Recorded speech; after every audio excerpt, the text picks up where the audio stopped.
नमस्ते, 안녕하세요 सम्पूर्ण विद्यार्थी साथीहरूलाई score in study in Nepali YouTube च्यानलमा म प्रदीप बुढाथोकी हार्दिक स्वागत गर्दछु। सदाझै इपिएस टपिकसँग सम्बन्धित विविध किसिमका महत्त्वपूर्ण विषयहरू लिएर आउने क्रममा आज चाहिँ म उसन, छौम, इल्तान र मञ्ज बिचको चाहिँ फरक चाहिँ लिएर उपस्थित भइसकेको छु। ला हुनुहोस् हेरौँ यिनीहरू बिचको फरक के छ त्यो हेरौँ। जस्तो एकमा छ यहाँ के छ त उसन भनेको छ। अब यो उसनको अर्थ चाहिँ सर्वप्रथम अथवा सबैभन्दा पहिला भन्ने हुन्छ र यो चाहिँ मोस्ट प्रायोरिटी भनेको मतलब कुनै पनि कुराको प्राथमिकतामा चाहिँ यो चाहिँ युज हुन्छ। जस्तै कुन कुरा चाहिँ पहिला गर्ने अथवा कुन कुरा चाहिँ सबैभन्दा चाहिँ पहिला गर्ने अथवा सर्वप्रथम गर्ने भन्ने कुरामा चाहिँ यो युज हुन्छ। जस्तो उदाहरण नम्बर 1 हेर्नुहोस् के भनेछ त उसन हाङ्गुक अरुल खुम्बु हेयो। सर्वप्रथम अथवा सबैभन्दा पहिला कोरियन भाषा अध्ययन गर्छु खुरीगो र फप्ची गेमुल हाल्क हेयो र अनि पब्जी गेम चाहिँ खेल्ने छु भनेको छ। भनेपछि यहाँ प्राथमिकता चाहिँ केलाई दियो त यतिखेर कोरियन भाषालाई हो। यसरी चाहिँ विभिन्न विषयहरू छन्, विभिन्न कुराहरू छन् त्यसमा चाहिँ प्राथमिकता चाहिँ दिएर चाहिँ कुनै पनि काम चाहिँ सुरुमा अथवा पहिला चाहिँ त्यो कामलाई चाहिँ गर्ने हो भन्ने चाहिँ यस्तो बेलामा चाहिँ उसनको प्रयोग हुन्छ। र उसन चाहिँ प्राय जस्तो म्याक्सिमममा चाहिँ अलिकता फर्मल फर्ममा चाहिँ बढी युज गरिन्छ है। अनि त्यसपछि अर्को उदाहरण हेर्नुहोस् उसन आमु गत्तो मगिजी माल्गो सुहिसाब फुल्लया गेस्स। यो चाहिँ एपिएस टपिकको बुकको चाहिँ च्याप्टर 46 को थेवा 1 को डायलग हो। के भनेछ त सर्वप्रथम अथवा सबैभन्दा पहिला केही पनि नखुवाइकन त्यहाँ चाहिँ गाईबस्तुहरूलाई चाहिँ केही नखुवाइकन अनि सुइसा बुथ भनेको भेटनरी डाक्टरलाई चाहिँ बोलाउनु पर्ने छ भनेर चाहिँ यहाँ भनेको छ। अनि भनेपछि यहाँ सबैभन्दा पहिला केलाई चाहिँ प्राथमिकता दियो त अब यहाँ चाहिँ केही कुरा चाहिँ नखुवाइकन अनि डाक्टरलाई चाहिँ बोलाउनु पर्ने भयो भनेर यसरी प्राथमिकताको चाहिँ कुरा गर्ने बेलामा चाहिँ हामी उसनको चाहिँ प्रयोग चाहिँ गर्छौँ है त। ल त्यसपछि 2 मा हेर्नुहोस् छौम। छौमको अर्थ पनि हुन्छ पहिलो पटक अथवा पहिलोचोटि भन्ने हुन्छ, फर्स्ट टाइम अथवा फर द फर्स्ट टाइम भन्ने हुन्छ। यो चाहिँ सबैभन्दा सुरुमा अथवा लाइफमै पहिलोचोटि अथवा पहिलो पटक भन्ने बेलामा चाहिँ युज हुन्छ। जस्तो उदाहरण 1 मा हेर्नुहोस् अझे सामग्यपसारुल छौ मग फासयो। हिजो सामग्यपसाल भन्ने खाना सबैभन्दा पहिला अथवा पहिलोचोटि चाहिँ खाएँ भनेको मतलब यहाँ के हो त उसले चाहिँ यो सामग्यपसाल भन्ने खाना चाहिँ लाइफमै पहिलो पटक चाहिँ खाएको हो भन्ने कुरा चाहिँ यसरी चाहिँ यो वाक्यले चाहिँ बुझाउँछ हो। यस्तो बेलामा चाहिँ हामीले छौमको चाहिँ प्रयोग गर्ने लाइफमै पहिलो पटक अथवा पहिलोचोटि चाहिँ भनेर भन्नु पर्दाखेरि चाहिँ हामीले छौमको चाहिँ प्रयोग चाहिँ गर्नुपर्ने हुन्छ। त्यसै गरी यसैको उदाहरण 2 मा हेर्नुहोस् खुसारामो छौम मान्ना सयो। त्यो मान्छेलाई पहिलोचोटि भेटेँ भनेको मतलब यो मान्छेलाई भेटेको चाहिँ के हो त फर्स्ट टाइम हो, लाइफमै के हो त फर्स्ट टाइम हो, पहिलोचोटि हो भन्ने चाहिँ अब यो वाक्यले चाहिँ के त बुझाउँछ। र त्यसै गरी उदाहरण नम्बर अर्कोमा हेर्नुहोस् रामसी अझे हाङ्गुके छौम वासयो।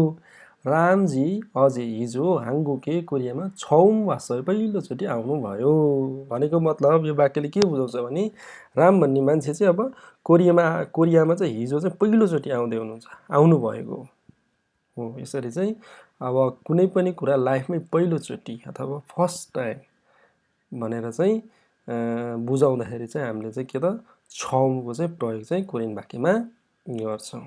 र त्यसै गरी अर्को हेर्नुहोस् अलिकता फरक कुरा के छ भने छौमको पछाडि यदि बुथ लाग्यो भने अलिकता चाहिँ अर्थ चाहिँ अलिकता फरक हुन्छ। जस्तो छौम बुथ मारास्यो भन्यो भने चाहिँ सुरुदेखि भन्नुहोस् भनेको चाहिँ अब पहिलोचोटि अथवा सबैभन्दा पहिलो पटक भन्ने चाहिँ यसले चाहिँ अर्थ लगाउँदैन है, यो बुथ भयो भने। यतिखेरको अर्थ चाहिँ के हुन्छ भने सुरुदेखि चाहिँ भन्नुहोस्। ल तपाईँले केही कुरा त भन्नुभयो, मैले अगाडिका कुराहरू चाहिँ राम्रोसँग सुनिनँ, अब छौम बुथ मारास्यो भनेको त सुरुदेखि चाहिँ भन्नुहोस्।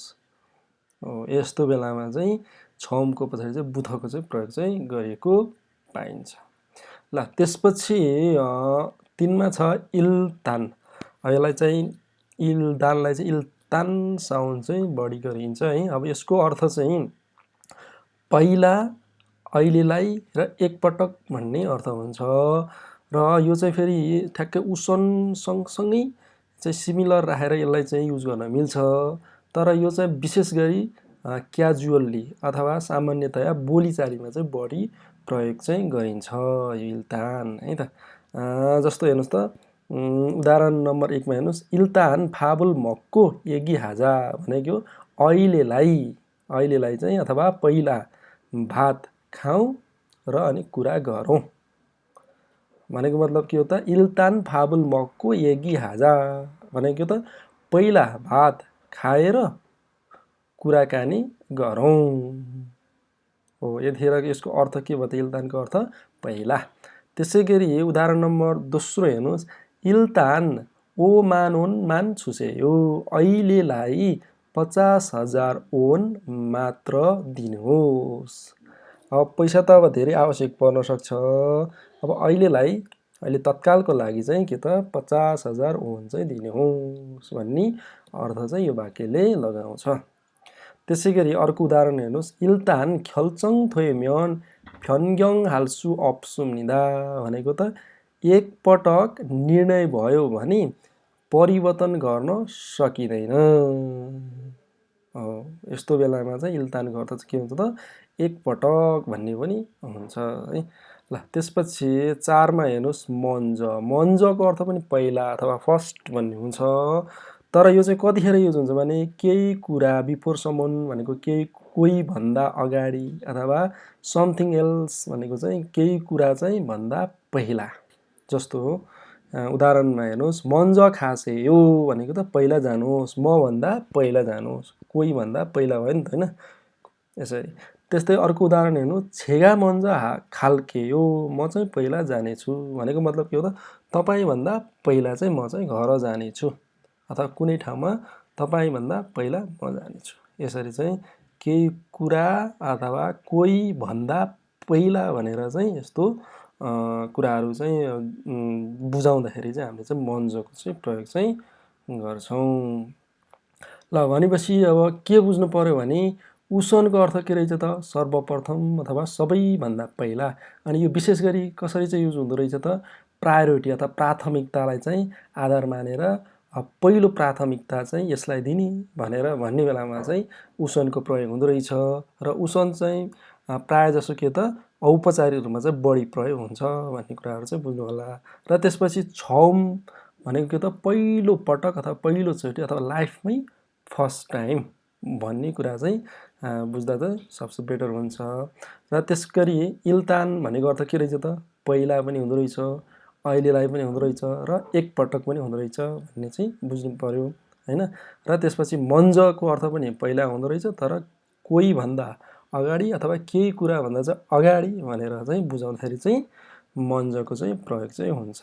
ल आजको यस भिडियोबाट चाहिँ तपाईँहरूले चाहिँ उसन, छौम र इल्तान र मन्ज बिचको चाहिँ भिन्नताको बारेमा चाहिँ प्रष्ट हुनुभयो। र आगामी दिनहरूमा यस्तै किसिमको भिडियोहरू हेर्नको लागि र मेरो भिडियोहरू मन परेको छ भने लाइक, कमेन्ट र सब्सक्राइब गरी नजिकै रहेको बेल आइकनलाई थिच्न नभुल्नुहोला भन्दै आजको यस एपिसोडबाट म प्रदीप राथोकी बिदा हुन चाहन्छु। हस्त नमस्ते, 감사합니다।